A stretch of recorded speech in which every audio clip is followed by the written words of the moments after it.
there'll be no one to cover for you there. Anyway, Back to reading her letter. I want us to have our fun times at the movies and the art museums, going to tea, the beach days, our mall times, just the silly, giggly times. I miss that. Grow up. We're not kids. It's just not me anymore. As much as this hurts me to the core, I cannot cover for you anymore or hang out with you anymore until you are sober. Please go get help. Maddie?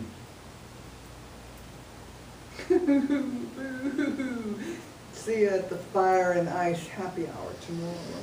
Laura shakes her head sadly. Al? A lot of what I know is through Jerry. We don't socialize like we used to.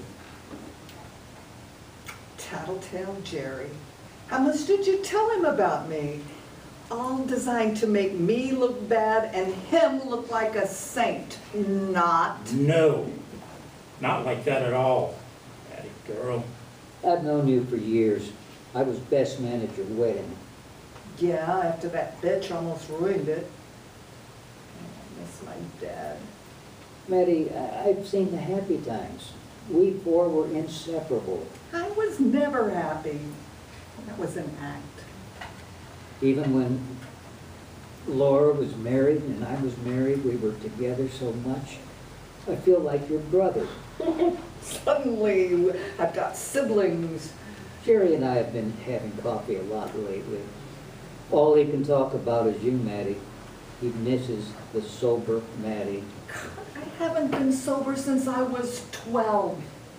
We all miss the Maddie who is not drunk all the time, who laughed and didn't lash out. Yeah, well, that Maddie is dead, thanks to lover boy cheater here. I agree he was a stupid idiot with Pamela, but, you know, he's been a good boy. He doesn't even go to the coffee place where she works. He walks 2 blocks over. He doesn't want to lose you. He believes he's already lost you to booze. Besides, you were overdoing it long before Pamela. Booze is my medicine. Leave me alone. Please, Maddie. Your drinking affects a lot of people. We all love you and want the best for you. I miss our backyard barbecues and picnics, our campaign trips, going to the Hollywood Bowl. We'd even sneak in some pakalolo when we were in the top row. Fun times. We used to have so much fun just playing charades and throwing popcorn at each other. I just can't be part of your circle like this. Please get help. Maddie? At least you're not bringing in the bitch. Mother, I wouldn't do that to you. Well, this humiliation is not fun. These people love you. Jerry, do you have something to say? I've always been your knight in shining armor. So many times I swoop into whiskey away from touchy, difficult situations. I've been your protector, your lover. You love me so much that you replaced me with Pamela? That is not the issue tonight. And you were not replaced. I supported you. I encouraged you until you found your perfect niche. You are my best friend. Fucking crazy. Maybe I was your best friend before Pamela came along. I'm so lost without you. Bullshit! You can just run to Pamela. Maybe I've done too much for you. I'm not trusting you to stand on your own 2 feet. I need a partner. Well, what the fuck do you think I am, chopped liver? I'm tired of calling into work for you, exhausted from picking you up at 2 in the morning and getting up early while you stay in bed sick. Please say you will accept help. Let's start a new life, a sober life, a happy life. We were happy. I want my precious Pookie back. Let's try to be happy again. I refuse to pick you up from the bar, call into work, and otherwise make excuses for you. I also got your name removed from our joint credit cards and bank accounts, and your credit sucks right now. Your account is overdrawn. The bartender at Fire and Ice is refusing to give you any more credit. Even a line. It's the end of the line, Maddie girl. Are you willing to get help? All right. I'll go Gotta learn to drink like a lady. Probably should take a break for a while, but I can stop whenever I want. No. Maddie, you've made a very wide decision. Malibu Recovery Center is in Malibu. Has a pool with an ocean view. They've arranged for you to be picked up tonight so you can start as soon as you leave here. It'll be a new and better life, Maddie. Well, I need a change of clothes. I'll go tomorrow. Last night when you were passed out, I packed some clothes. Makeup, your bear, a few pictures. I bought you a new toothbrush and toothpaste. If there's anything you need, I will bring it to you as soon as I can visit. The first few weeks, you will be detoxing. No visitors or phone calls. What? My cell phone is my lifeline. Don't worry. They'll keep it until you're done with detox phase. It's only an hour away, so Jerry will be able to visit. You will also need to go into family and group counseling. The two of you need help. Both of you need to work separately on yourselves before you can be a true couple. Both of you need to work on loving yourselves. How long will I have to be there? I don't know how to work. I talked to Mike in HR. He will verify with Malibu Recovery Center. Everything is covered under your benefits. They want you back. You are so valued. Mike said he will fight for all the time you need. That's right.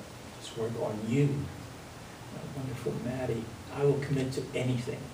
Anything I have to do to get my poop bear back.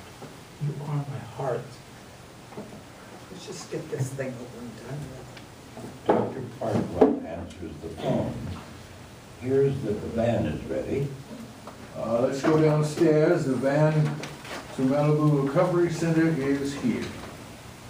Maddie takes a bottle from her purse and takes a swig. Jerry goes to stop her. Counselor motions him away. When she's done, Counselor takes the bottle from her. Jerry puts his arm around her, Counselor on the other side, and the two exit first. Laura and Al follow. Blackout. I'm busy. She's tired. There's no time for me.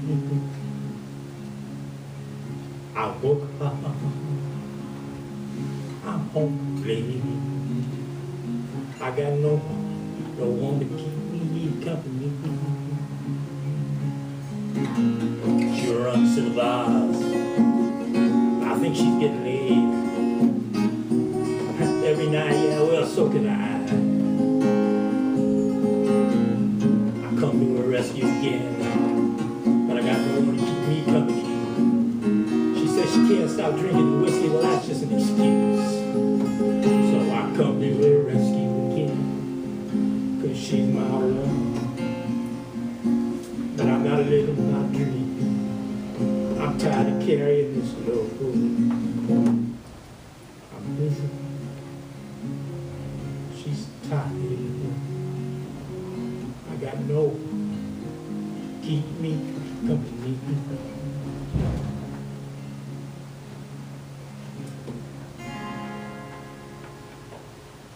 Scene 8. Malibu Recovery Center.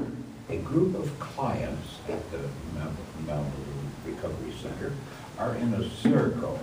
It is mixed men and women. Damn counseling appointment was a freaking intervention sandbag. If he hadn't cheated for 6 months, I wouldn't have been at the bar. Huh. I had an intervention too. In fact, I showed up drunk. Plastered. High too. Had some joints in my pocket, a pipe in my sock, and booze in my jacket. Hid some pills in my hat too. What a mess! I thought Jerry had my back, and he turned on me and staged this thing.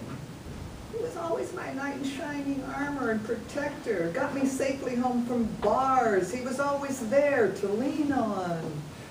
I don't know about you, I can't have just one. One drink is too many, and sometimes 1,000 is not enough. I was dying for a drink the first 2 weeks. It's better now. Cravings aren't driving me up the wall. Yeah, well, I was jonesing for a drink the whole time.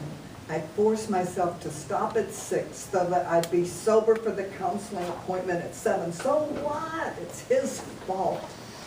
We're not here for him or for Blaine. We work on sobriety and healing here. You say Jerry is your knight in shining armor to rely on and lean on.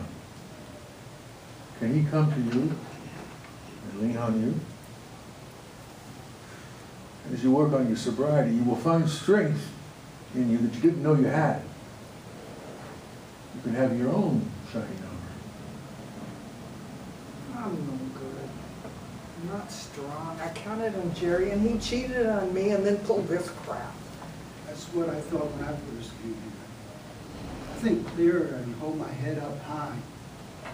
I have a precious gift with a new life now. I have a life. A good and honest life? I always felt like I was leading a double life. One at home, and work, and the others. Always waited till I could have another drink.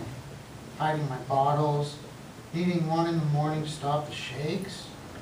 I live a daily lie that I can hold my own at work, at home, in the bedroom, with friends. All I want to do is drink. No good. Never was. At least the booze helps me pretend I'm okay. I struggle with that a lot. I was okay as a kid, but with the booze, You are okay. More than okay. You don't have to be perfect. Maddie's okay all by herself. Maddie is enough. She doesn't need to put on a mask of perfection. Maddie and all of you are enough, just the way you are. My childhood was everyone's fantasy. The first time I took that beer at a party when I was 16, I was off and running. Drank till I blacked out my first time. I'm like you, Maddie. My home life sucked, and booze made it feel better. I haven't been completely sober since I was 12. Never felt like anyone truly loved the real me. Maddie, your husband loves you. Your friends adore you. Your work is giving you a great gift of all this time off. Where did you get the message, that lie? Where did that come from? You've always been no good. Where did that come from? The bitch, mother, she blamed me for being born C-section and she never got her flat tummy back. Nothing was ever good enough for that bitch. it was my dad who convinced me that I was no good and a loser. Children are not to blame. Yeah, that was her issue, Maddie. Her problem. A baby not even born?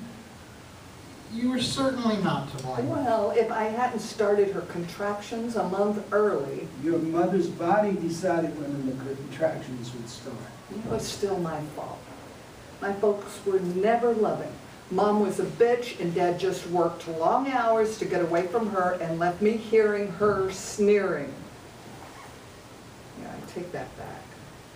When he was around, Daddy did love me. Girl, that is not your fault. You didn't make your mother into a bitch. She had her own baggage long before you were even born. Of course, it's my fault. She was a fucking booby. For next session, everyone write a letter to someone who always put you down, who gave you a clear message that you were no good. How did you feel with their criticism of you? Were any of you, or criticism of you, were any just or have any merit? Were there issues that had put you up at a tender age? We're not writing these letters to mail, but to talk about. Write down everything you'd like to say. Use swear words if you need to. You may feel like crying, that's okay. Our next group session is in 2 days, So write those letters, and we'll talk about your experiences. Scene 9, Dear Diary. Mattie, alone with her diary. She hears Mother's voice in her head. As she's writing, she's talking to the voice, giving positive counters. Mother's on stage, but in silhouette. See where you landed? I always knew you were no good. I'm sorry, Mother. You were such a spoiled brat. Don't you remember from the time I was 12, I earned money babysitting and walking dogs to pay for my clothes and movies and music lessons and field trips? In high school, I worked 20 hours a week and was on the honor roll every semester and president of the student council. Taught you the value of $1, didn't it? Taught me you didn't give a damn. I never got my figure back after having you. I'm sorry for that. That is an issue for you and your doctor. How dare you run off and elope after I spent all night baking your wedding cake? Yeah, from a cake mix? You uninvited my best friend from being my maid of honor. So what? You could never pick friends anyway. We're still friends. Friendship is an illusion. Now, a mother Should be an encouragement, a person that I could come to and trust. Oh, get over yourself. Stand on your own 2 feet. At the age of 6? Water under the bridge. You never gave me grandkids. That was your duty and obligation. Well, I never wanted to end up like you. Why didn't you ever hug me or cuddle me on your lap? Why couldn't you ever say a kind word to me? Raised you the way I was raised. All that I said encouraged you to be the best you can be. Despite that, look at where you are now. You are no good. Your grades weren't good enough. You could never do anything right. Your hair is an ugly mess. You cost way too much. Your job only hired you out of pity. I am worthwhile. I graduated summa cum laude. I am a loving person. I work hard and I had a good life with my husband. I worked hard at school and at my job. I worked my way through college and I had a job since high school to pay for my own personal stuff, including class trips. I never had kids because I didn't want to be like you. I love my hair. I am worthwhile. I am a good person. People love me. People love me. I'm a good person. I love me. I love me. I love me. I really don't love me. No one can love me. I'm no good. I can never feel worthy. It's too painful. She throws a pen and notebook across the room. Back up. My journey is rough, my journey is long. How can I go on living a life? Starting a new way of life, starting a new path. I can't see the light ahead, I can't see the road.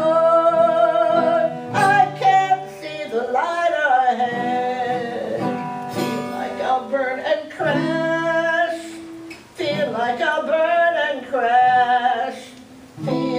I'll burn and crash. You won't see me no more, no more, no more, no more, no more, no more, no more, no more. You tell me of freedom, you tell me of hope, you tell me of promises. Say it isn't a joke, but I'm shaken, Lord, Lord, Lord, Lord, I'm shaken, keeping my eyes peeled wide, holding on to promises, holding on to life. Scene 10, Mattie and the letter. Mattie enters Dr. Farthwell's office, clutching an unopened envelope. She's extremely frightened and apprehensive. Hello, Maddie. Congratulations on your 60 days of sobriety. Maddie just stands there, very unsure. Maddie, please, sit down. What's the matter? Maddie sits down and looks at the envelope. She has clutched so tight to it, it is rather crumpled. Maddie, I'm on your side. What's that you're holding? It's a letter from my aunt, my mother's sister. Okay. She was my favorite aunt, Aunt Gladys. One day when I was about 15, we were sitting in my room just being silly, you know, giggling and silly stuff. And the next thing I know, she and the bitch were yelling in the hallway. And Aunt Gladys packed her bags and left. Never even said goodbye. She was forbidden to contact me. I was forbidden to contact her. Haven't heard from her since then. How'd she know I was here? What does she want? Very good questions. Why haven't you opened the letter? I'm scared. I wanted to open it with you, where it's safe. I had this letter for 3 days. That's a long time to hold on to fear. Go ahead, open it. Would you? I think it's best if you open it. I'm right here. Maddie slowly opens the envelope, takes out the letter as if it might burn her, slowly unfolds the letter, holding it tentatively at the end. Dearest Maddie, there's so much that needs to be said. Firstly, I've never stopped loving you. There's some things you need to know, things that were kept hidden from you, secrets. I need to make my amends to you for that long ago day when you were 15. I was drunk that day. You might not remember, but we were drinking from the same bottle of wine. Your mother caught us. I'd forgotten about that. Wow. I was drunk during all our times together. Your mother was fed up with me. She had wanted me not to drink at her house, and I did. I had to have my booze. It was my medicine. After that visit, my life spiraled down, lost my job. My husband threw me out for good reason. And 6 months later, I wound up in a recovery center like you're in. That was my first time. Took a few more, but I've been sober for 19 years. So lucky your Uncle Frank stuck by me. A lot of hard work, but it's worth it. Hopefully we can see each other when you return home. Oh my gosh, I thought she hated me. Maddie is in tears and shaking. She's crying tears of relief and joy. There are some things I need to tell you about your mother. Doctor, will you read the next part? Takes the paper and reads. Your mother didn't have it easy growing up. Neither of us did. Your grandpa, our dad, was a raging alcoholic and would come home, wake us up, and beat us. Your mother was younger, so she got more of it. His drinking was much worse when she came along. I got some of his love on good days, but he came into my room and did unspeakable things. Your mother was never, to my knowledge, ever told she was loved. Mom, your grandmother, was too busy trying to work and clean up and didn't do a good job of protecting her. Heck, she couldn't even protect herself.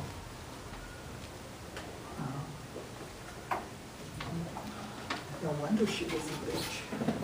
You continue. she always told you he was dead. He lost his business and left everything, including the bills, to your grandmother. Your mom worked hours after school to help her mom pay bills. Sorry to say, I was too busy drinking to care. I left home at 16. I escaped the abuse. He died at a flop house just after you got married. He got sober about a year before. If you noticed an older man that you never saw before at your wedding in the back, that was him. He was so happy for you. Your dad knew he was fighting liver cancer and had weeks to live. He kept the secret for your mother's sake. He made him promise just to watch from a distance. Work on forgiving your mother for your sake. Keeping resentments and anger alive inside you will eat you up and lead you back to drinking. I know. Talking not just as a loving aunt, but as a fellow alcoholic. I hope I can be your loving aunt again. I never stopped loving you. Maddie. Smiling, crying, happy, and sad all at once.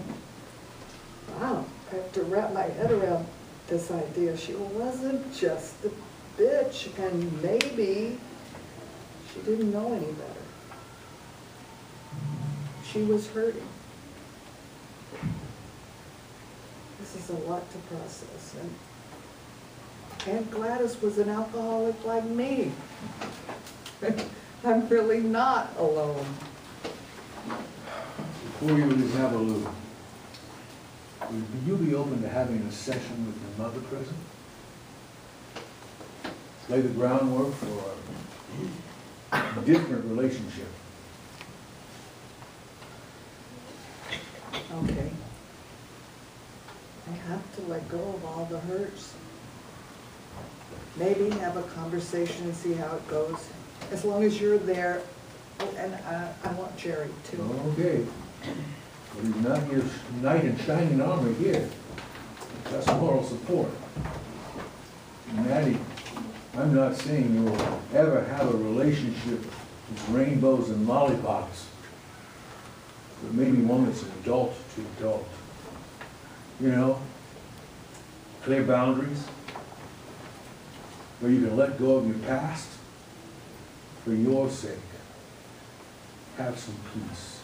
We'll have to work into this, right? That's right. But it's okay. I'll talk with Jerry about connecting with your mom. This was a good session today.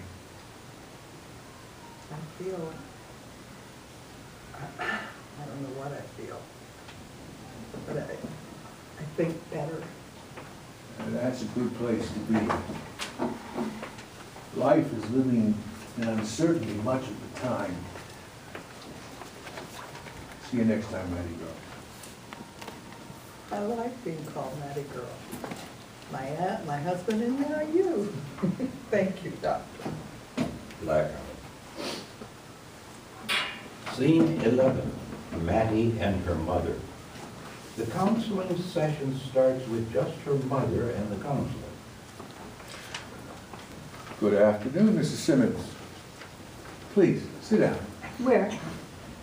Wherever you're most comfortable. Always suspicious, Gertrude.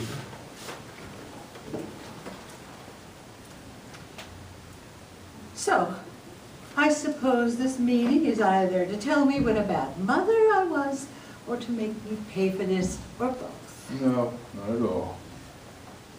So tell me, Mrs. Simmons. Or may I call you Gertrude? Gertrude is fine. World is getting less formal all the time.